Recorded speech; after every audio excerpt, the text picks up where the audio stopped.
चूँकि रामपुर का मुझे भी जानकारी नहीं है, जहाँ मैं था वहाँ कोई television, mobile, media, social media का इंतजाम नहीं था, अलाउ नहीं था। रामपुर के बारे में जब बाहर निकलेंगे तो अंदाज लगाएंगे। मैं इस समय अपने आजमगढ़ की हार के लिए ज़रूर मैं कह सकता हूँ, और मुझे कोई अफसोस इस बात का ज़रूर है कि मैं पार्टी को रिजल्ट नहीं दे पाया। बाकी इन हारों से धर्मेंद्र यादव कभी ना घबराए थे, न घबराएंगे। और ये जो तमाम तरीके के यंत्र षड्यंत्र चले, बहुजन समाज पार्टी, भारतीय जनता पार्टी, प्रशासन उत्तर प्रदेश का, देश का प्रशासन, मुख्यमंत्री कल बनारस में रुके थे, क्यों रुके थे जरा इस बात का जवाब ले लीजिएगा। क्या अधिकारियों को डायरेक्शन हो रहे थे? क्यों मुझे सुबह से रोका जा रहा था? क्यों हमारे वोटर लिस्ट में नाम घटाए गए? क्यों हमारे हजारों कार्यकर्ताओं को रेड कार्ड दिए गए?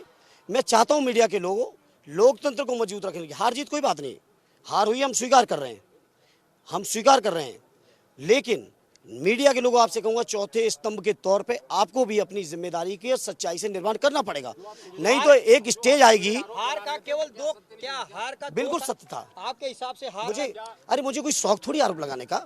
आप लोगों से मैं यहाँ पे इंटरव्यू देने के बाद यहाँ अंदर घुस रहा था, जो व्यवहार हुआ वो आप सबने देखा, आपके कैमरों में कैद है, उससे पूरा देश ने देखा है, कोई छुपी हुई चीज नहीं है। या ऐसा भी नहीं था कि मैंने कोई सिचुएशन ऐसी क्रिएट की हो। हार के दो कारण केवल आप मानते हैं, गुड्डू जमाली, बीएसपी और बीजेपी, और दूसरा प्रशासन? गुड्डू जमाली तो एक मोहरा है। गुड्डू जमाली के बारे में मैंने पूरे चुनाव अभियान में कुछ नहीं कहा, क्योंकि मोहरा हैं, इनके बड़े खिलाड़ी लोग हैं, जो राष्ट्रपति चुनाव में फैसला लिए हैं अभी 2 दिन पहले, और भी कई मौक़ों पे फैसला लिए हैं, 4 बार मुख्यमंत्री भी बने हैं, ये भी कहें कि सपा को हराने के लिए भाजपा को जिताना पड़े तो जिता दो। हाँ, हम लोग इतना बात का मैं कह सकता हूँ कि हम लोगों से शायद हम अपने माइनॉरिटी के भाइयों को समझाने में असफल हुए, प्रयास बहुत किया, असफल हुए, लेकिन मैं आज उम्मीद करता हूँ इस परिणाम के बाद शायद हमारे माइनॉरिटी के साथियों के, भाइयों की, बहनों की ज़रूर आँख खुलेगी कि आखिर ये बहुजन समाज पार्टी जिन उम्मीदवार के साथ जिस तरह से चुनाव लड़ रही थी उसका रीजन क्या था, कम से कम आज आंखें खुल जाएं। 24 में आजमगढ़ से आप लड़ेंगे या पार्टी के राष्ट्रीय अध्यक्ष जी का फैसला होगा। जहां तक सवाल मेरा है, मेरे परिवार का है, जीवन में आजमगढ़ को छोड़ने वाले नहीं है।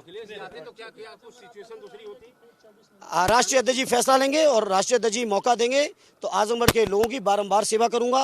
राष्ट्रीय अध्यक्ष जी कहेंगे बधाई के लोगों की सेवा करूंगा। ये फैसला माननीय राष्ट्रीय अध्यक्ष जी का है, लेकिन ये रिश्ते, चुनाव तो अभी हमने 6 तारीख को शुरू किया था, ये रिश्ते हमारे 25 साल के हैं, ये रिश्ते नहीं कमजोर होंगे, ना चुनाव के हार से कमजोर होने वाले हैं ना, और ऑलरेडी राष्ट्रीय अध्यक्ष जी लड़ेंगे तो और बड़ी बात होगी आजमगढ़ के लोगों के लिए, या जो फैसला लेंगे हम उसमें साथ। जी आते तो इम्पैक्ट थोड़ा सा अलग पड़ता। अब आप लोगों को, मीडिया के लोगों को, चूंकि आज हार गए हैं तो आप लोग जाने कितने बहाने बना सकते हैं। मैं ये मानता हूँ कि ऑलरेडी राष्ट्रीय अध्यक्ष जी ने अपनी तरफ से जितना बेहतर कर सकते थे उन्होंने किया। क्यों नहीं आए, क्यों आए, ये उनकी अपनी रणनीति का हिस्सा हो सकता है।